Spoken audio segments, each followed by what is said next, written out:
Hello friends, मैं सौरभ और आज हम बात करने वाले हैं टेस्टोस्टेरोन हार्मोन के ऊपर। और इसके ऊपर क्यों बात करने वाले हैं वो भी मैं बोलता हूँ, क्योंकि अभी तक हमने अपने स्किन, हेयर, सब चीज़ के ऊपर बात किया है, लेकिन जो मेजर चीज़ है जो बॉडी में बहुत सारे चीज़ रेगुलेट और कंट्रोल करता है वो है अपने हार्मोन्स।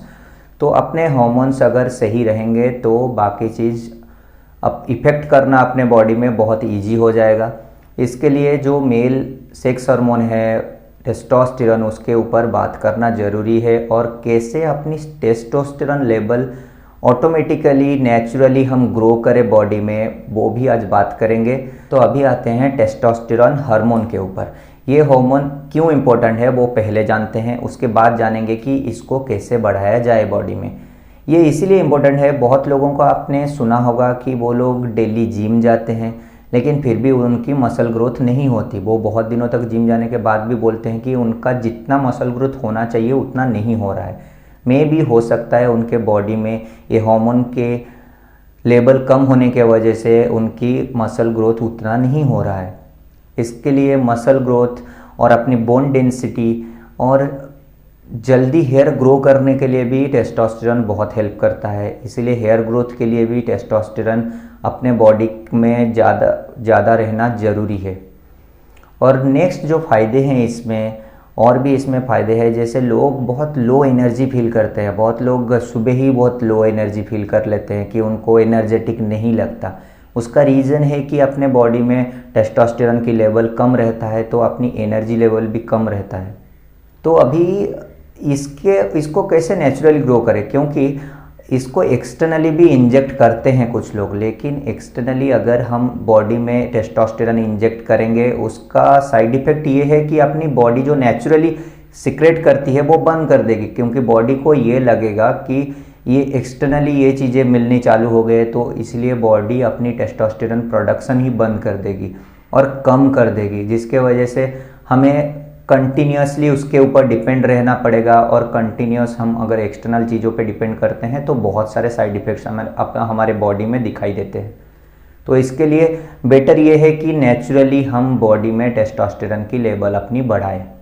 तो आज वो बात करने वाले हैं कि अपने खाने में कौन सी ऐसी चीज़ हम ऐड करें ताकि अपनी टेस्टोस्टेरोन की लेवल बहुत अच्छी रहे और अपनी टेस्टोस्टेरोन की लेवल बढ़े बॉडी में।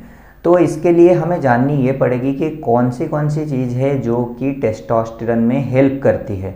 वो पहला चीज़ जो है वो है जिंक, उसके बाद विटामिन डी और नेक्स्ट है फैट, वो भी सैचुरेटेड फैट्स। सो जिंक के जो मेजर सोर्सेस हैं उसमें पहला चीज़ आता है गार्लिक, लहसुन, पालक, पीनट, फ्लेक्सीड और एग्स। ये जो चीज़ें हैं ये इजीली हर जगह मिलती है और हम खाते भी हैं हर दिन। तो इसीलिए ये सारे चीज़ को अपने खाने में ऐड करिए ताकि आपकी जिंक की डेफिशिएंसी ना रहे। और जिंक डायरेक्टली हेल्प करता है टेस्टोस्टेरोन लेवल बढ़ाने के लिए, इसलिए जिंक खाना बहुत ज़रूरी है। नेक्स्ट इंपॉर्टेंट चीज़ था वो है विटामिन डी। विटामिन डी हमें बहुत सारी चीज़ों से मिलती है और लेकिन उसका बहुत अच्छा सोर्स है सनलाइट। हम अगर सनलाइट में सुबह 15 मिनट या शाम को 15 मिनट ही खड़े रहे तो अपने शरीर में कभी भी विटामिन डी की कमी नहीं होगी, लेकिन लोग वो करते नहीं है, जिसके वजह से विटामिन डी की प्रॉब्लम आते हैं। अगर विटामिन डी भी अपने बॉडी में डेफिशिएंसी रहती है तो फिर टेस्टोस्टेरोन लेवल बढ़ाना मुश्किल है। आप इजीली डेली सुबह 15 मिनट धूप में रहा कीजिए ताकि आपको विटामिन डी की कभी भी कमी नहीं हो। सनलाइट से और भी फ़ायदे हैं, जैसे सनलाइट के वजह से जो स्ट्रेस हार्मोन है कोर्टिसोल वो कम होता है। वो कम होने के वजह से अपनी टेस्टोस्टेरोन लेवल भी बढ़ते हैं।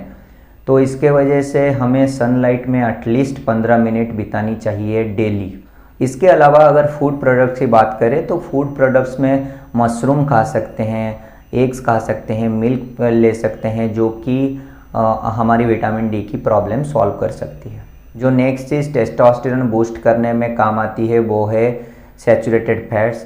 लेकिन सैचुरेटेड फैट्स लेने का एक अपर लिमिट है कि हम कहाँ तक सैचुरेटेड फैट कंज्यूम कर सकते हैं। डेली सैचुरेटेड फैट्स की लिमिट 20 ग्राम से ज़्यादा नहीं होनी चाहिए। अपनी बॉडी में सैचुरेटेड फैट 20 ग्राम से ज़्यादा परमिसिबल नहीं है। और फैट्स के सोर्सेस बहुत सारे हैं, जैसे कि कोकोनट है, मिल्क है, पनीर है, कोई भी डेयरी प्रोडक्ट ले सकते हैं। लेकिन ये याद रखिए कि 20 ग्राम से ज़्यादा कंजम्पशन पर डे अपनी सैचुरेटेड फैट नहीं होने चाहिए, उसके अंदर ही होने चाहिए। ये अपने बॉडी के लिए ज़रूरी तो है, लेकिन एक्सेस सैचुरेटेड फैट बॉडी के लिए सही नहीं है। तो अभी तक हमने बात किया कि क्या क्या चीज़ खानी चाहिए जिसमें टेस्टोस्टेरोन लेवल इंक्रीज होते हैं, लेकिन कुछ चीज़ें ऐसे भी हैं जिसको नहीं खाना चाहिए। जैसे अगर हम शुगर ज़्यादा खाएंगे तो अपनी टेस्टोस्टेरोन लेवल कम होगी, क्योंकि इंसुलिन स्पाइक के वजह से अपने टेस्टोस्टेरोन लेवल कम हो जाएगी। तो इसके लिए शुगर की कंजप्शन हमें कम करनी चाहिए। और जो चीज़ अवॉइड करने चाहिए वो है जीएमओ प्रोडक्ट्स, जैसे कुछ प्लांट्स के डीएनए में चेंज करके जेनेटिकली मॉडिफाइड फूड बनाए जाते हैं, जेनेटिकली उनको मॉडिफाई करके प्रोडक्शन बढ़ाया जाता है। वैसे फूड्स में जो कि मार्केट में ज़्यादा आते हैं वो है सोयाबीन और पपैया। तो जब भी सोयाबीन और पपैया आप खरीदते हो तो लोकल वेंडर से परचेज कीजिए, ताकि आपको पता चले कि हाँ ये मैं अच्छा चीज़ ही खरीद के ला रहा हूँ। बाहर से खरीदेंगे तो आपको पता भी नहीं चलेगा।